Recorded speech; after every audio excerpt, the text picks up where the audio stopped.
Assalamualaikum warahmatullahi wabarakatuh. Nama saya Rifki Nur Syahid dari kelompok 5. Di sini saya akan membawakan materi cara kerja alam bawah sadar, cara melatih pikiran bawah sadar, dan dampak pikiran bawah sadar. Saya Nazila Hoirunisa. Pada kesempatan kali ini saya akan menjelaskan materi tentang transformasi alam bawah sadar. Perkenalkan, nama saya Nada Nafida Nuraini. Saya akan membacakan materi tentang pikiran bawah sadar. Assalamualaikum warahmatullahi wabarakatuh. Perkenalkan, nama saya Adinda Dira Aziza. Saya ingin membacakan materi tentang unsur bawah sadar dan bagian-bagian unsur bawah sadar. Assalamualaikum warahmatullahi wabarakatuh. Perkenalkan, nama saya Hani Afriani. Saya akan menjelaskan materi lanjutan dari bagian unsur bawah sadar dan mekanisme pertahanan ego. Assalamualaikum warahmatullahi wabarakatuh. Perkenalkan, nama saya Dini Nur Fauzia. Saya akan membawakan materi bentuk-bentuk pokok pertahanan ego dan proses pembentukan alam bawah sadar. Transformasi adalah perubahan membangkitkan alam bawah sadar yang signifikan mengenai alam bawah sadar yang terjadi di bawah kesadaran kita. Dengan mengembangkan bentuk emosi secara alami. Asal mula alam bawah sadar berasal dari kata subconscious, berasal dari bahasa Inggris. Kata tersebut berarti sebuah pikiran di mana sebuah kebiasaan, ingatan, rencana, dan keinginan terbentuk, sehingga dapat berubah menjadi kenyataan. Segala yang tertanam di dalam subconscious mind merupakan unsur pembangunan self-image atau citra diri yang diyakini adalah kepribadian seseorang. Citra diri merupakan tabungan kepribadian yang dimulai dari pengalaman masa kecil yang tertanam di dalam alam bawah sadar.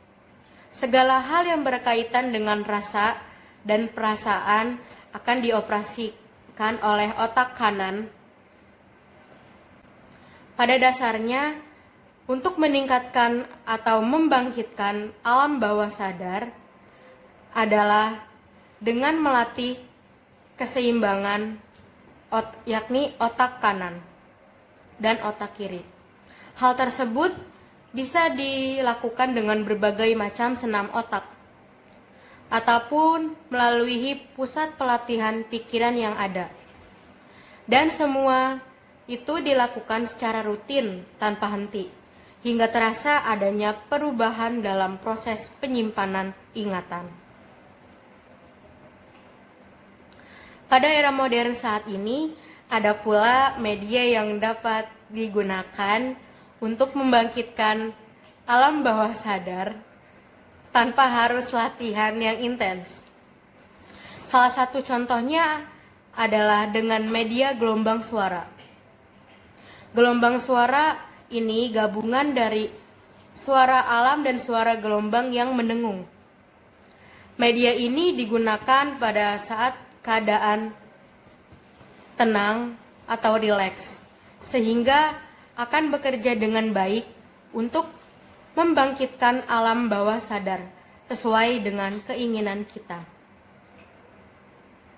Jadi, pada dasarnya transformasi itu dipengaruhi oleh alam bawah sadar yang menitik pada pengalihan bawah sadar ke original ke titik kontras. Yang dimaksudkan adalah pikiran yang masih orisinil atau asli atau belum terpengaruh adanya ketidaksadaran yang dibawa ke antara lebar dan titik gelap ke titik terang.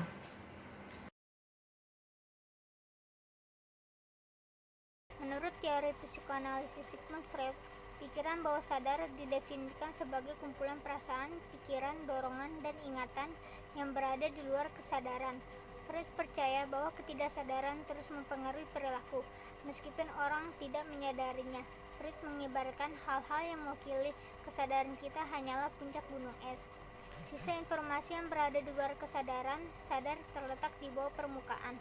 Meskipun informasi ini mungkin tidak dapat diakses secara sadar, tetapi memberikan pengaruh terhadap perilaku. Kemudian, semua naluri dan dorongan dasar manusia terkandung dalam pikiran bawah sadar, insting hidup dan mati. Misalnya, ditemukan di alam bawah sadar, seperti naluri seksual, pikiran tentang agresi, trauma, dan bahaya. Dorongan seperti itu dijauhkan dari kesadaran, karena pikiran sadar manusia sering melihatnya sebagai hal yang tidak dapat diterima atau tidak rasional. Untuk menjaga agar desakan-desakan ini tidak disadari, Freud menyarankan agar orang memanfaatkan sejumlah mekanisme pertahanan yang berbeda untuk mencegah pikiran bawah sadar naik menjadi kesadaran.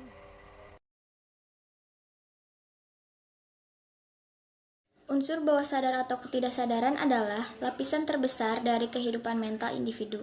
Lapisan ini merupakan insting atau pengalaman yang mendapat tekanan dari luar jiwa individu untuk memperoleh kepuasan. Bagian-bagian unsur bawah sadar yang pertama ada insting hidup atau eros. Insting hidup atau eros adalah motif dasar manusia yang mendorong untuk bertingkah laku secara positif atau konstruktif. Insting ini meliputi dorongan-dorongan jasmania seperti seks, makan, dan minum, serta budaya kreatif seperti seni lukis, musik, kerjasama, dan cinta.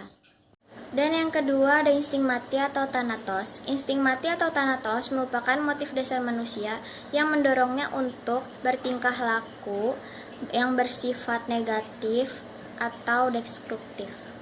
Insting ini dapat berupa tingkah laku agresif, baik secara verbal seperti marah atau mengejek orang lain, maupun nonverbal seperti berkelahi, membunuh atau bunuh diri, dan memukul orang lain.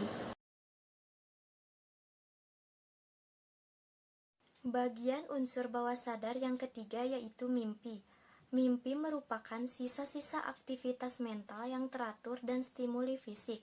Mimpi dalam sastra merupakan angan-angan halus yang bebas dan lepas dari kendali motorik. Oleh sebab itu, sensor ingatan tidak terkendali sehingga menghasilkan karya sastra.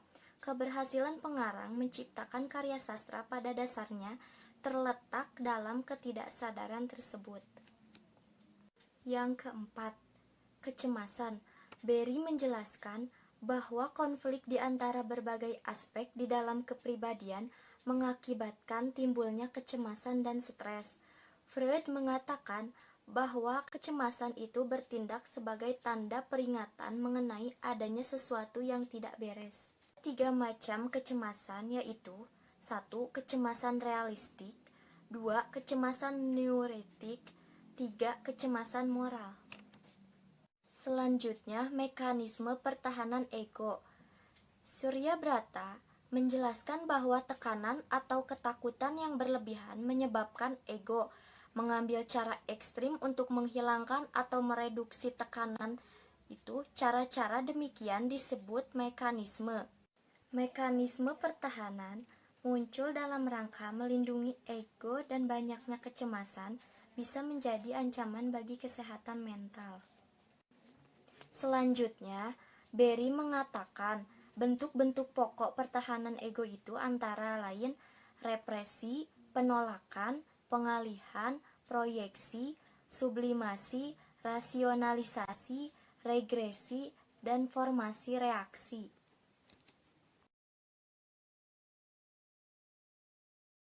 Bentuk-bentuk pokok pertahanan ego.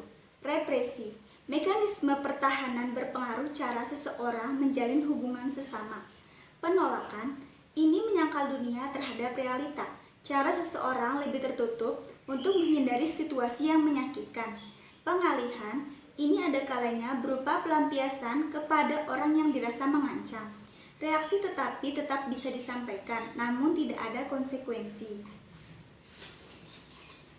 Proyeksi. Ini pola pikir cenderung dibalik. Sebagai contoh, seseorang yang kurang cocok dengan rekan kerja, ia akan meyakinkan rekan kerjanya itu tidak menyukainya. Sublimasi, menurut Freud, adalah bentuk mekanisme pertahanan ego yang menunjukkan proses kedewasaan, di mana merubah hal buruk menjadi baik dan bermanfaat. Rasionalisasi, Ini mereka akan merasa nyaman dengan pilihannya, meskipun sadar bahwa dia sendiri yang melakukan kesalahan. Regresi paling mudah terlihat pada anak-anak, tetapi bisa juga terjadi pada orang dewasa. Formasi reaksi sebagai contoh, orang yang tengah mengalami frustasi justru sangat positif, begitu pula sebaliknya. Proses pembentukan alam bawah sadar. Yang pertama, proses tidak sadar atau tidak tahu. Yang kedua, proses penyadaran. Yang ketiga, tahap pemahiran. Dan yang keempat, tahap membangun alam bawah sadar. Cara kerja alam bawah sadar. A. Fungsi pikiran bawah sadar. Pikiran sadar bekerja saat Anda aktif bertindak atau sadar, seperti berpikir, melihat, berbicara, mendengar, atau melakukan aktivitas lain, dan akan beristirahat ketika Anda tertidur. Sedangkan pikiran bawah sadar selalu bekerja setiap saat. Pikiran ini merekam atau mengingat sebuah kegiatan yang Anda lakukan. B. Reticular Activating System atau RAS. Di dalam pikiran bawah sadar terdapat filter yang dinamakan Reticular Activating System. Filter tersebut mulai sempurna pada saat orang berusia 12 tahun. RAS berfungsi menyaring semua informasi yang akan masuk ke dalam pikiran bawah sadar. Jika lolos dari sensor RAS, informasi itu akan sampai ke dalam pikiran bawah sadar. Dan jika tidak, pikiran itu akan ditendang keluar. Cara melatih pikiran bawah sadar. Yang pertama adalah meyakinkan diri bahwa segala sesuatu adalah mungkin. Yang kedua adalah tidak membiarkan ketakutan orang lain mempengaruhi keputusan kita. Yang ketiga adalah terus-menerus berpikir positif. Yang keempat, tidak hanya berpedoman pada satu cara untuk mencapai tujuan, melainkan mempertimbangkan berbagai cara. Dampak pikiran bawah sadar. Pikiran, kepercayaan, dan perasaan bawah sadar berpotensi menyebabkan sejumlah masalah. Antara lain, yang pertama adalah marah. Yang kedua adalah penuh prasangka. Yang ketiga adalah perilaku kompulsif. Yang keempat adalah interaksi sosial yang sulit. Dan yang kelima adalah masalah dalam hubungan. Freud percaya bahwa banyak dari perasaan, keinginan, dan emosi kita ditekan atau ditahan karena kesadaran mereka yang terlalu mengancam. Bahkan keinginan-keinginan yang tersembunyi dan ditekan ini dapat muncul di dalam mimpi.